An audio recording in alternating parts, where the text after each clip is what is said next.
स्वामी जी को जब खिराज अकीदत पेश करने के लिए एक मौलवी साहब आए थे और उन्होंने कहा था कि स्वामी जी तो सच्चे मुसलमान थे। हम हिंदू और मुसलमान के चश्मे लगाते हैं, इंसानियत का चश्मा हमारे पास नहीं है। अगर कोई इंसान स्वामी जी को हिंदू के शक्ल में देख रहा है, एक सच्चे हिंदू की शक्ल में देख रहा है, तो निश्चित रूप से अगर दूसरे नजरों से आप देखिएगा तो वो सच्चे मुसलमान भी दिखाई पड़ेंगे, वो सच्चे ईसाई भी दिखाई पड़ेंगे, सच्चे सिख भी दिखाई पड़ेंगे, सच्चे हिंदुस्तानी भी दिखाई पड़ेंगे। इसलिए मजहब नहीं सिखाता आपस में बैर रखना। हिंदी है, हम वतन है, हिंदुस्तान हमारा। हमारे तो दिलों में कि हर जर्रे भारत का हर्ष है, हमारा है। आपको याद होगा वो किस्सा जब राकेश शर्मा गए थे स्पेस पे और उस वक्त का प्राइम मिनिस्टर थी इंदिरा गांधी जी। तो राकेश शर्मा जी को बात करने के लिए स्पेस सेंटर से हुआ कि उनको राब्ता कायम कराया जाएगा और उनको बात कराई जाएगी कि वो उनको सीधे बधाई से दे सके। मुझे भी सौभाग्य कि राकेश शर्मा को मुझे मिलने का, जब हम मास्को गए थे तो वहां मिलने का हमें मौका मिला था वो नौजवान से। तो इंदिरा गांधी जी ने उनसे पूछा कि तुम जब स्पेस पर हो तुम ऊपर से क्या देख रहे हो, बताओ हिंदुस्तान कैसा नजर आ रहा है। उन्हें भी चिंता भारत की थी। उन्होंने नहीं कहा कि देश कैसा, दुनिया कैसा दिखाई पड़ रहा है, बताओ भारत कैसा दिखाई पड़ रहा है। राकेश शर्मा वहीं से एक साइंटिस्ट था, कोई ऐसा नहीं था कि शेर व शायरी करने वाला इंसान था, नहीं। लेकिन एक जब उसके जुबान से निकला सारे जहां से अच्छा, हिंदुस्तान स्पेस से जब देख रहे हैं तो सारे जहां से अच्छा, और वो सारे जहां से अच्छा इसलिए था कि हम दुनिया में बम गिराने के टेक्नोलॉजी के लिए नहीं, हम दुनिया को विनाश के रास्ते पर ले जाने के लिए नहीं, हम अपने साइंस की प्रगति कर रहे हैं दुनिया को विकास और अमन के रास्ते पर ले जाने के लिए। इसलिए जब हमने पहला पोखरण किया था तो उसका नाम हम बुद्धा वन दिया था, इसलिए कि बुद्ध ने अमन का पैगाम दिया था पूरी दुनिया में। हाँ, अमन कायम करने के लिए एक रास्ते हैं। अमन वही कायम एक कमजोर आदमी नहीं कर सकता। दो मजबूत आदमी यहां झगड़ा कर रहा हो, एक कमजोर आदमी उठ के जाए और कहे कि हम झगड़ा छुड़ा देंगे, नहीं, वो तो खुद जख्मी हो जाएगा, वो या वही शिकार बच जाएगा। तो अमन कायम करने के लिए भी शक्ति चाहिए कि दो बदमाश अगर लड़ रहे हैं तो उससे शक्तिशाली आदमी जाके एक हाथ में उसको दूसरे हाथ में उसको करके अलग कर दे। तो वही शक्ति भारत को चाहिए और भारत को वो शक्ति मिलने वाली है और मिल रही है, और इन्हीं इंस्टीट्यूशन की वजह से। इसलिए मुझे यहां आके बहुत ही अच्छा लगा। रात में हम यहां रहे, मैंने कहा कि और इसका स्वदेशीकरण आप कीजिए। यहां पर आपका नाम है, विश्वविद्यालय का है, और अपने आप में एक जमाना था कि एक गरीब से गरीब जिसको खाना नहीं और पढ़ना नहीं और कुछ भी नहीं, उनको अगर ट्रीटमेंट, अगर बुखार भी आ जाए तो गांव के बगल में किसी डॉक्टर से पैरासिटामोल खाता था। और कुछ दिन 60 साल पुरानी बात कर लीजिए कि काढ़ा पी के ही अपना इलाज, जंगलों में और इन रेतीलों मैदानों में भी वो जड़ी बूटियां उगती थी जिससे सब चीजों का इलाज हो जाया करता था। जमाना वो युग खत्म हो गया, आज एलोपैथ का जमाना आ गया। एक जमाना था आया हर चीज में एलोपैथ दवा खाएंगे, यूनानी सिस्टम, आयुर्वेदिक सिस्टम, सब फेल कर गया।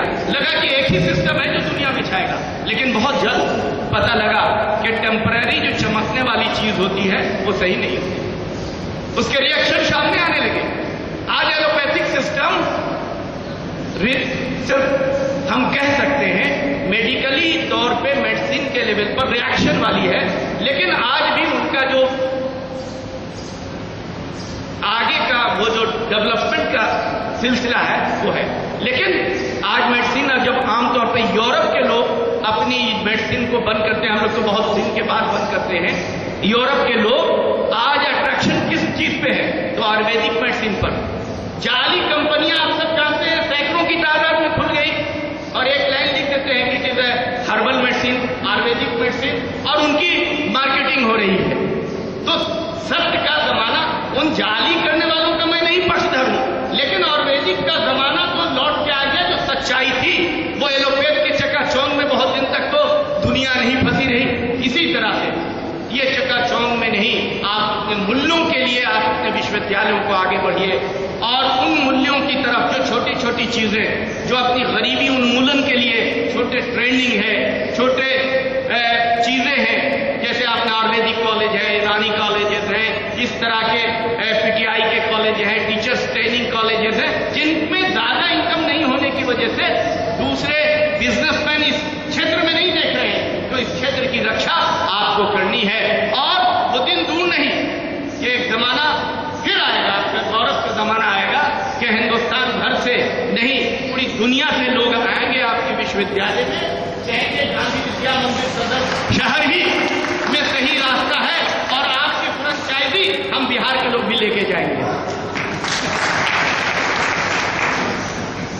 अब अपनी बात को हम खत्म करते हैं। हो सकता है ज्यादा बोल गए हैं तो क्षमा कर दीजिएगा, अगर गलत कुछ बोल गए हम तो छात्र हैं, बड़े बड़े लोग यहाँ मौजूद हैं।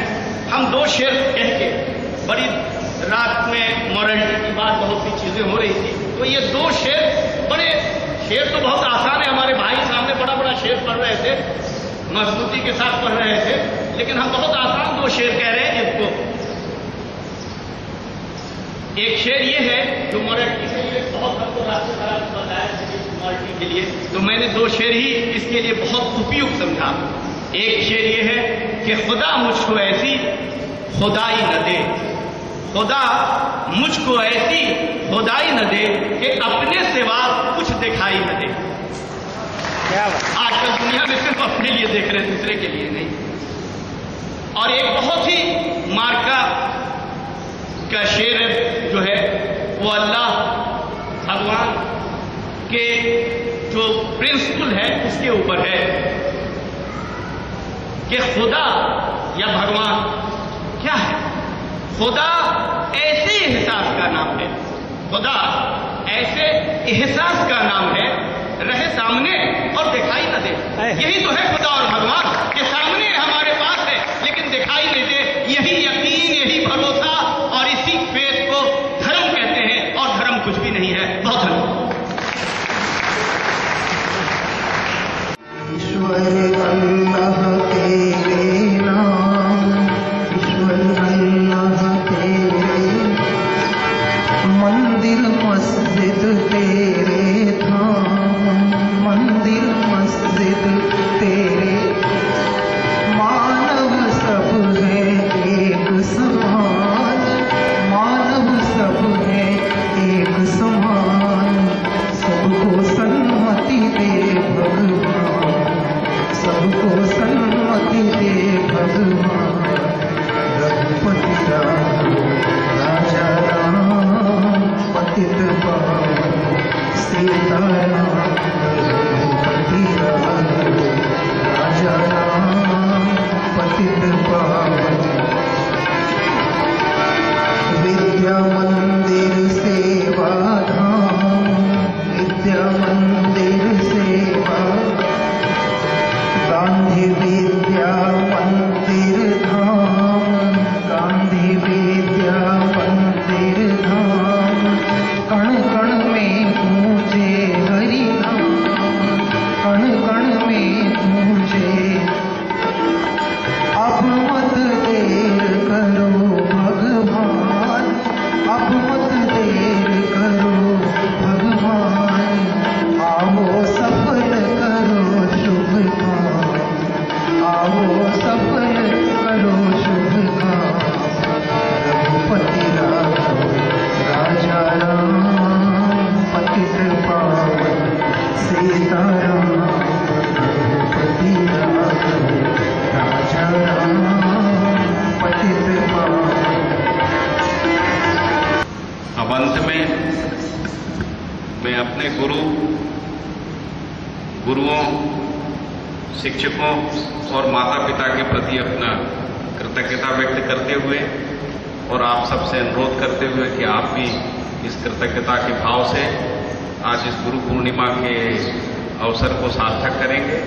ये कार्यक्रम यहीं पर समाप्त होता है। बहुत बहुत धन्यवाद।